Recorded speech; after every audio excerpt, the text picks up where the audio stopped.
అది మైబాద్ జిల్లా దంతాలపల్లి మండలం బీరిశెట్టిగూడెం. అయితే ఇక్కడున్న మాజీ సర్పంచ్ సారు కొద్ది రోజుల నుంచి గ్రామ పంచాయతీ ట్రాక్టర్ నాదే అంటున్నాడు. అనుడే కాదులా ఊరలతోని కూడా చెప్పిండు.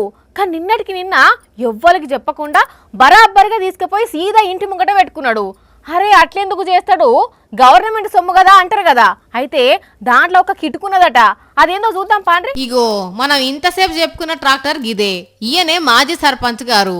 ఒక్కలంటే ఒక్కలు కూడా ఈ ట్రాక్టర్ నీది కాదు, ఎందుకు పట్టుకొచ్చినావు అని అంటలేరు, దగ్గరకు పోయి అడుగుతలేరు. కాకపోతే ఊరంతా చర్చ పెట్టి అసలు ఈ ట్రాక్టర్ ను మళ్ళా గ్రామ పంచాయతీ దగ్గరికి ఎట్లా తీసుకుపోవాలి అనుకుంటున్నారు. అరే మళ్ళా ఇదేంది అంటారా? పూర్తి వివరాలు కార్యదర్శి గారు అందిస్తారు. చెప్పండి కార్యదర్శి గారు, అసలు ట్రాక్టర్ ప్రాబ్లం ఏంది, మాజీ సర్పంచ్ గారి ప్రాబ్లం ఏంటి? ఇప్పుడు మన ట్రాక్టర్ ను ప్రభుత్వం శాంక్షన్ చేసే క్రమంలో మనకు ఆధార్ కార్డు, పాన్ కార్డు అన్ని బ్యాంకులో తీసుకున్నారు.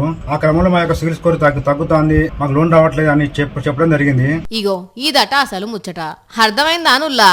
కార్యదర్శి గారు ఏం చెప్పిండో, అప్పట్లా ఈ అన్న సర్పంచ్ ఉన్నప్పుడు ఆధార్ కార్డు, పాన్ కార్డు పెట్టి ఫైనాన్స్ లా ఈఎంఐ పద్ధతిలో తీసుకున్నాడట.